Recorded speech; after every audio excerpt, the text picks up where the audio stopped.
The association was created 6 years ago. It was informally working, and it's 2005 in Lillehammer we became the EAEA members. I remember that tremendous days when one of the board members of EAEA asked me why Armenian Association want to become member of European Association. My answer was because of the same mentality, because of we want and can to say something, and we want and can, I think, to learn many things. So that was the reason. And today, speaking with you from the cradle of civilization, Armenia, let me say that we're very proud of this event. Let me introduce to you Aram and Arevik, member of the board of our association. He's, as I always said, he's a brilliant person and the first one in Armenia on vocational educational training. Thank you very much. It's a bit difficult after such kind of introduction to say something. But if we go back to adult education, it's never-ending process. You know that education in general is very much demanded in Armenia. But first of all, the object of education in Armenia are still young people. Adult education always was something really very important, but maybe not very much formally considered, recognized and realized. Maybe the role of our association was not to formalize, but to raise awareness of people, of Armenian people, on importance of adult education, on forms of adult education, and actually what is adult education, why we all need to learn during all our lifelong, life-wide, life-deep, etc., etc. It's really very important. Because sometimes people do something, learn something, but if this is not very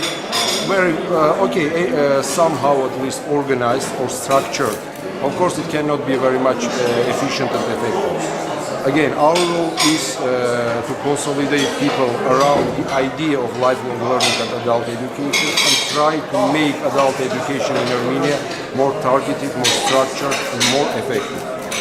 Because without this, in our very quickly changing world, especially in a country like Armenia, which is in transitional, let's say, period, it's very difficult to create new society, new economy, and to have real progress. Because really we want and we can learn first of all from Europe. So this is our, of course, we don't neglect any other country or other continent, but we feel ourselves as a part of Europe. That's why we are trying to follow the European principles, European approaches, and we want to work and live together with Europe first of all.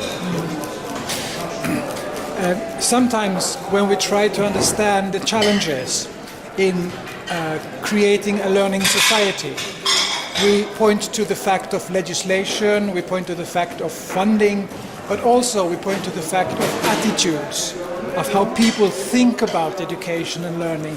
And we say that that is actually the biggest challenge, to change our understanding. Would you say that's true for Armenia as well, in your work, to make education visible and the benefits of education visible for people in Armenia? If I may, so yes, you are right. You know, really, first of all, let's say, the human resources of the people or the way of thinking of people, this is the decisive, this is the most important thing. Even, for example, we can do a lot of projects, investing a lot of money, but if there are no people who can own this project, who can follow up this, and actually to be beneficiaries and providers of all these changes, developments. So all this money or resources, time is spent for nothing. That's why absolutely correct that people and people's mentality is the most important thing.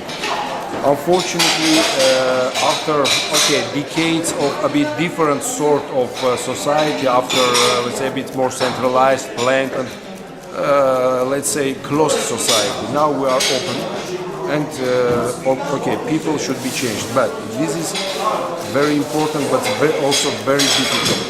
Very difficult. Because again, no any money can change the mentality of people. No any investment can change at the moment way of thinking. This is impossible. People must.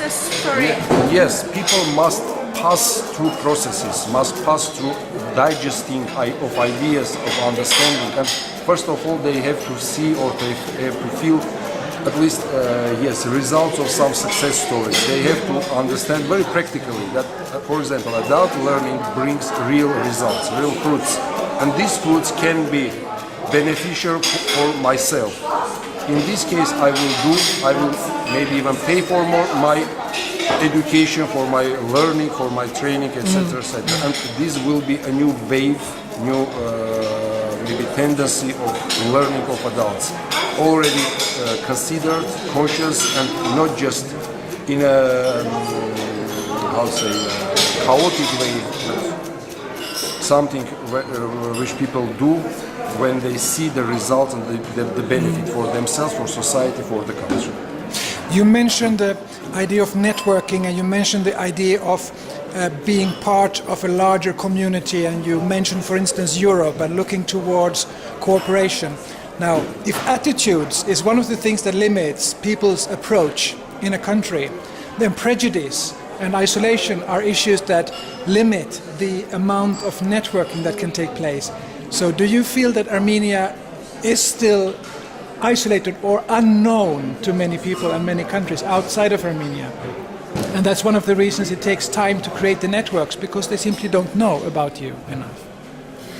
Yes, I agree with you. Unfortunately, you're right. But fortunately, Armenia is the place where each person who visiting that country feel his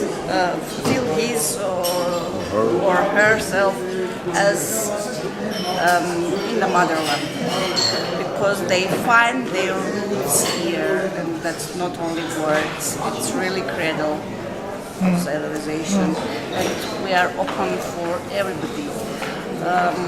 And I want to add, Aram, fortunately again, our mentality directed towards the education. You can't find Armenian family where parents don't push their child towards the education.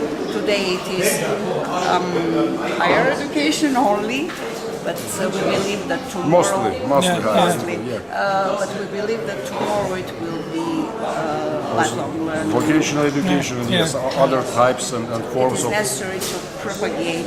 It has to start somewhere, and then it will build a culture of learning. So, what do you have to offer the world who comes looking? You said the cradle and the place, the beginning. Well, that's history, and that's fine. But now, today, what have you, as Armenia, got to offer the lifelong learning community in the world? Okay, maybe like that. So, of course, we have a number of problems now in our educational system, etc. But, however, economy, social problems, a lot. But what people can see here and can learn, I think, from not so much from Armenians, but from Armenia, that after so many centuries of being conquered by different nations, passing through different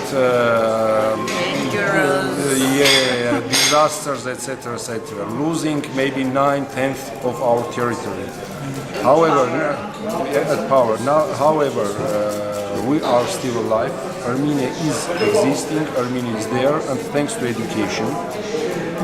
Because actually only the education, only culture could support us to survive through all these millennium, centuries of problems, strategies, and a number of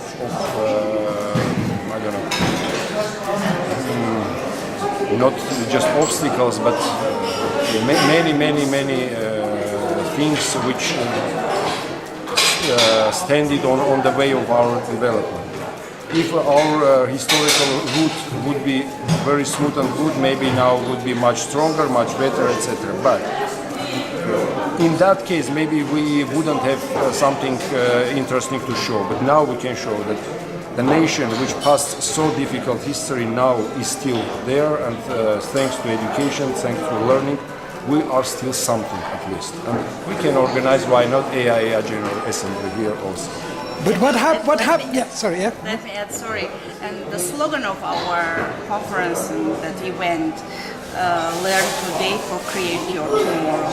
Yeah, that's true. But what is going to happen in the tomorrow? Because you said a long history of oppression, of being colonialized, of disasters, of genocides, of hardships. Now it seems we are past that. At the moment, you're not being pushed down. So what's going to happen now with Armenia? I would say like that. We need to win ourselves. Yeah, we have to jump over ourselves, our existing mentality, which is heritage of somehow communist period, of colonial period, to become really independent by our minds and do, act, work and learn really independently for our own prosperity.